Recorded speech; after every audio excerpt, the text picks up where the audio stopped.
Emily. And as always, I'm here with the fantastic Paul. Hi there, everyone. Great to be back and ready for another exciting lesson to help you boost your English skills. Today, we're tackling a fundamental yet crucial aspect of communication: introducing yourself confidently in English. Whether you're meeting new people at a social gathering, starting a new job, or even just chatting online, knowing how to present yourself effectively can make a huge difference. Absolutely, Emily. That first impression really counts. And that's exactly what we're going to help you master today. We'll be diving into a simple dialogue showcasing some common ways to introduce yourself. And then we'll break it down, explaining the expressions, vocabulary, and nuances involved. So, if you've been enjoying our lessons and finding them helpful, please hit that subscribe button and share this podcast with anyone who's learning English. Your support means the world to us. All right, let's jump right into our dialogue. We have two characters, Alex and Sarah, meeting for the first time. Listen closely. Hi. Hello. I don't think we've met before. My name's Alex. Nice to meet you, Alex. I'm Sarah. And universally understood. You can also use hello, which is slightly more formal, but still very common. And Sarah responds with hello, mirroring the level of formality. Then Alex says, I don't think we've met before. My name's Alex. This is a polite and clear way to initiate an introduction. The phrase, I don't think we've met before, is a gentle way of confirming that you are indeed meeting for the first time. It avoids any awkwardness if you happen to have a vague recollection of the person. And then, he clearly states his name. My name's Alex. You can also say, I'm Alex, which is a bit more informal, but equally common. Sarah replies with, Nice to meet you, Alex. I'm Sarah.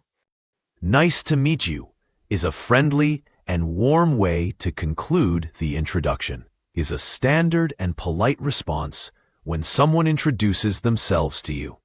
It shows you're friendly and open to the interaction. Notice how Sarah also reciprocates by sharing her name. I'm Sarah. It's important to exchange names early in the conversation. Then Alex says, It's a pleasure to meet you, Sarah. It's a pleasure to meet you is a slightly more formal way of saying nice to meet you. Both are perfectly acceptable, but a pleasure carries a touch more formality. It's good to have both phrases in your vocabulary. And Sarah responds with, The pleasure's all mine. This is a polite and common way to return the sentiment. It means I enjoyed meeting you too.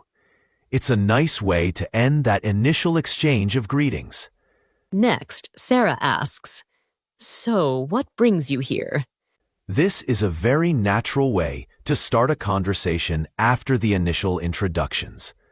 It's an open-ended question that invites the other person to share a little bit about why they are in that particular place or situation. It shows you're interested in getting to know them a bit better. Alex replies, I just moved to the neighborhood. This is a simple and straightforward answer that provides a reason for him being there. It also opens up possibilities for further conversation, as we see in Sarah's next line. Sarah says, Oh, welcome. I've lived here for a few years now. Oh, welcome is a warm and friendly way to greet someone who is new to a place. The fact that Sarah mentions she's lived there for a few years offers a point of connection and potential help for Alex.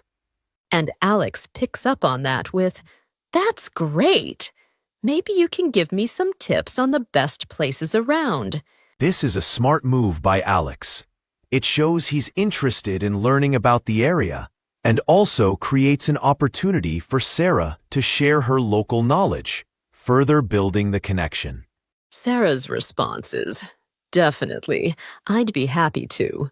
Definitely shows enthusiasm and willingness to help. I'd be happy to reinforces that positive sentiment. It makes Alex feel welcome and supported.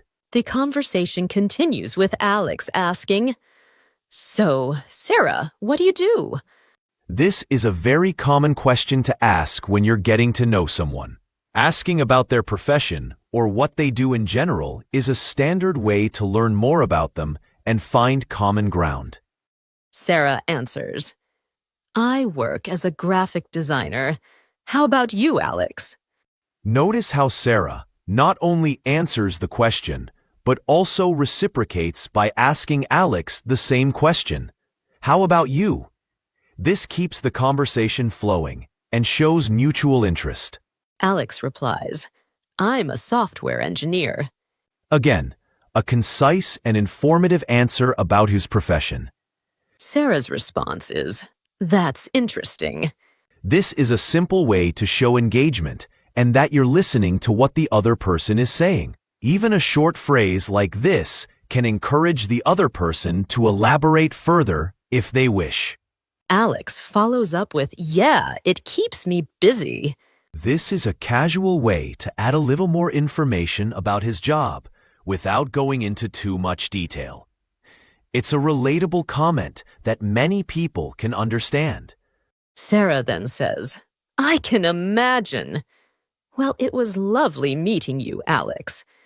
I can imagine shows empathy and understanding of Alex's statement about being busy. "Well, it was lovely meeting you" is a polite way to signal the end of the conversation, especially if they need to move on or do other things. Lovely is a slightly more formal alternative to nice. Alex replies with, "You too, Sarah." A simple and polite way to return the compliment. Sarah then says, "Maybe we'll run into each other again soon." This is a friendly way to express hope for future encounters, especially since they now live in the same neighborhood. Run into means to meet someone unexpectedly. Alex responds with, "I hope so." A positive and agreeable response to Sarah's suggestion. And they conclude with the standard farewells. "Bye for now, and take care." Exactly. Bye for now is a common and informal way to say goodbye, implying that you might see each other again. Take care is another friendly way to say goodbye, wishing the other person well. So, there you have it. A simple yet effective example of how to introduce yourself and start a conversation confidently in English. You can see that it doesn't need to be complicated. Using polite greetings, stating your name clearly, and showing genuine interest in the other person are key. Absolutely, Emily. Notice the importance of active listening and reciprocating questions. When someone asks you something, try to answer and then ask a similar question back to keep the conversation balanced and engaging.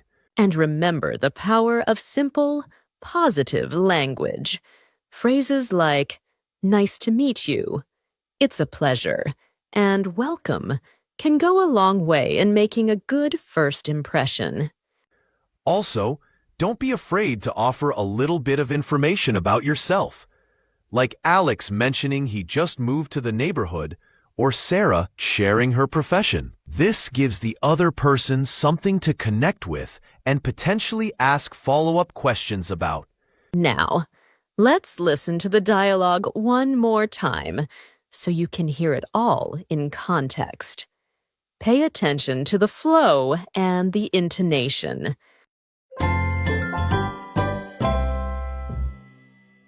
Hi, Hello. I don't think we've met before. My name's Alex. Nice to meet you, Alex. I'm Sarah. It's a pleasure to meet you, Sarah.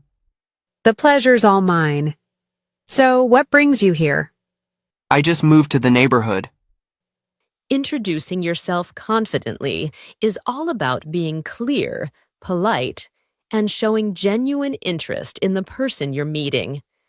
Don't worry about being perfect. Everyone gets a little nervous sometimes. The more you practice these simple phrases, the more natural and confident you'll become.